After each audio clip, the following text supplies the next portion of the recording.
বিয়ের দাবিতে এক যুবকের বাড়িতে ধর্নায় এক মহিলা। ঘটনাটি শীতলকুচি ব্লকের বড় গোদাইখোড়া এলাকার। জানা গিয়েছে, শীতলকুচি ব্লকের ছোট শালবাড়ি অঞ্চলের অন্তর্গত বড় গোদাইখোড়া এলাকায় এক যুবকের বাড়িতে রায়গঞ্জের এক মহিলা বিয়ের দাবিতে ধর্নায় বসে। ওই মহিলার সঙ্গে দিল্লিতে ওই যুবকের প্রেমের সম্পর্ক গড়ে ওঠে বলে খবর। অভিযোগ, বিয়ের প্রতিশ্রুতি দিয়ে দীর্ঘদিন ধরে ওই যুবক ধর্নায় বসা মহিলার সঙ্গে শারীরিক সম্পর্ক গড়ে তোলে। তবে ওই মহিলা সম্প্রতি ওই যুবকের বাড়িতে এলে ওই যুবকের পরিবার ওই মহিলাকে রায়গঞ্জের বাড়িতে পাঠিয়ে দেয়।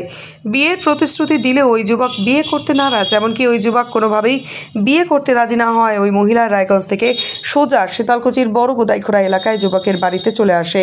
ওই মহিলার দাবি, বিয়ের প্রতিশ্রুতি দিয়ে ওই যুবক একাধিকবার শারীরিক সম্পর্ক করেছে, কিন্তু এখন বিয়ে করছে না। যদিও বিয়ের দাবি নিয়ে ওই যুবকের বাড়িতে এলে ওই যুবক মহিলাকে দেখে পালিয়ে যায়, এমনকি বাড়ির লোকেরা বাড়ি থেকে উধাও হয়ে যায়। এই ঘটনায় চাঞ্চল্য ছড়িয়েছে গোটা এলাকায়। কিন্তু ওই মহিলার দাবি, তিনি ওই যুবককেই বিয়ে করবেন, বিয়ে না করে তিনি যাবেন না। বাড়ি কোথায়? কোন ডিস্ট্রিক্ট? উত্তর দিনাজপুর। এখানে কার বাড়িতে আসছো? কেন হয়? কি হয় তোমার? কোনো হয়? কি হয় তোমার? না বন্ধু? আত্মীয় না, বন্ধু না। তাহলে কেন আসছো? কি হয়? মানে ওর সাথে কি কোনো সম্পর্ক রয়েছে? হ্যাঁ, মুস্তাকিনের সাথে। কতদিনের সম্পর্ক? এই 1 বছর হবে, 11 মাস এরকম। কিভাবে পরিচয় ওর সাথে? এমনি মানে দেখা সাক্ষাৎ। কোথায় দেখা হয়েছিল? দিল্লিতে। দিল্লিতে? দিল্লিতে কোথায়? দিল্লি কোথায়? মানে কাজ করতে গেছিলে নাকি? ও কাজ করতে গিয়েছিল, আমিও জব পাইলাম, আমিও জব করছিলাম। দুজনে দেখা সাক্ষাৎ হয়ে টয়ে তারপরে শোনা। তারপরে কি হলো?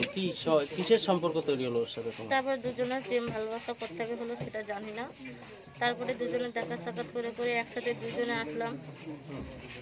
সে বললো যে চল তোর বাড়িতে তুই জানা, আমাদের বাড়িতে আমি জানাই, ধুমধাম হয়ে বিয়ে হবে। আমাকে আর কন্টাক্টই করে না। তুমি কি বিবাহিতা না অবিবাহিতা? আমি আমার বিয়ে হয়েছিল, তারপরে স্বামীটা মারা গিয়েছিল, তারপরে আমি বিয়ে করতে চাই না, তার জন্য আমি দিল্লি জব করতাম। ওটাকে আমি বলে দিয়েছিলাম যে আমি একটা বিবাহিত মেয়ে, আমার সামনে এসো না, আমার লাইফে জীবনে কোনোদিন এসো না। তো বললো যে ডিভোর্সি মেয়েকে, বিবাহিত মেয়েকে বিয়ে করা যায় না, ও তো একটা মেয়ে, ওর কি জীবন নাই, এরকম করে বলে আমাকে দুজনে কথা বলতে বলতে বলতে তারপরে অনেক দূর চলে গেল এই কেসটা। তো দুজনে আসলাম দিল্লি থেকে বাড়ি পর্যন্ত, আর আমার মোবাইল কন্টাক্ট করে না। তার জন্য রেগে আমি চলে আসছি যে তুই আমাকে আশা দিলি, আবার আশা থেকে আবার তুই আবার আমার সাথে ইয়ে করছিস। দিল্লিতে তোমরা একসাথেই ছিলে, একই ফ্ল্যাটে? তো এখন ছেলে কি বলছে? এখন ও তো বাড়ি ছিল, আমি হলে আস্তে আস্তে ও চলে গেল। এর আগে কি তুমি আসছিলে এখানে? হ্যাঁ, আসছিলাম।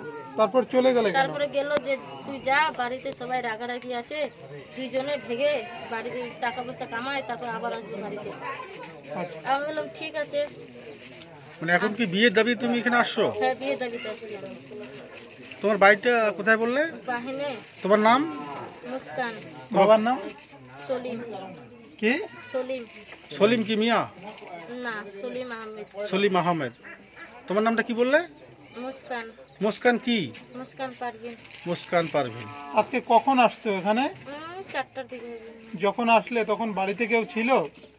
হ্যাঁ, ওর মা ছিল।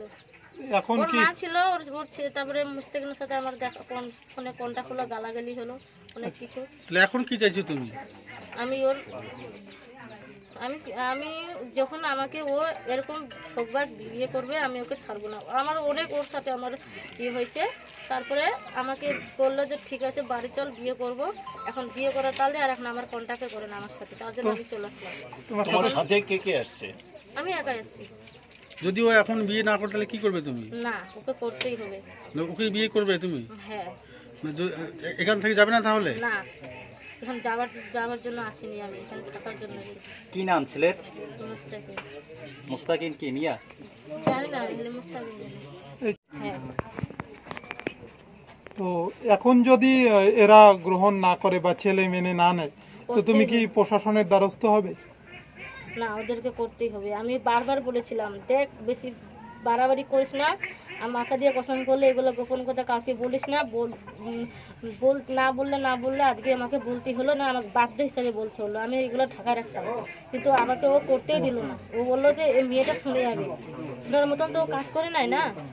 ওর সাথে যে সম্পর্ক তোমার কাছে কি কোনো প্রমাণ রয়েছে, ছবি? সব কিছু আছে। আচ্ছা, তো এখন তুমি এখানেই থাকবে? এখানে থাকবো আমি, মরলে ওর সাথে মরবো, বাঁচলে ওর সাথে বাঁচবো। এই যে তোমার আগে কোথায় বিয়ে হয়েছিল? ওটা হয়েছিল ইটাহারে। ইটাহারে। কেন ডিভোর্স হলো কেন? আগে ডিভোর্স ছিল, তারপরে মানে ও ছেলেটা ভালো ছিল না, তারপরে সে না অতটা আবার ইয়ে নাই। তারপরে ও গাড়ি চাপা, মানে গাড়ি ড্রাইভার করতে, ওদের বোলেরো গাড়ি ছিল সবকিছু, তো অ্যাক্সিডেন্ট হয়ে মারা গেছে। ও মারা গেছে? আচ্ছা, ভালো ছিল। আপনার ছেলে মেয়ে নেই? না। বাচ্চা আছে কি? না। আপনি কি দীর্ঘদিন ধরে চোখের সমস্যায় ভুগছেন? দূরের কোনো দৃশ্য দেখতে সমস্যা হচ্ছে? ঝাপসা দেখা, চোখ লাল হয়ে যাওয়া বা চোখে জল পড়া সহ সব সমস্যার স্থায়ী সমাধান এখন চোখের আধুনিক চিকিৎসার নির্ভরযোগ্য প্রতিষ্ঠান মা অপটিক্যালে। আমাদের এখানে প্রতি মঙ্গলবার, বুধবার, বৃহস্পতিবার, শুক্রবার এবং রবিবার রোগী দেখছেন মাথাভাঙা মহকুমা হাসপাতালের স্বনামধন্য চক্ষু রোগ বিশেষজ্ঞ ও সার্জন ডক্টর বিপ্লব কেতন সাহা। তাই আপনি এবং আপনার পরিবারের কারো চোখের সমস্যার সমাধানে আজই যোগাযোগ করুন মাথাভাঙা কলেজ মোড়ে মা অপটিক্যালে। আমাদের যোগাযোগ নাম্বার 9563975032। বিশেষ দ্রষ্টব্য, আমাদের এখানে সুলভ মূল্যে চশমার ফ্রেম, পাওয়ার গ্লাস এবং সানগ্লাস পাওয়া যায়।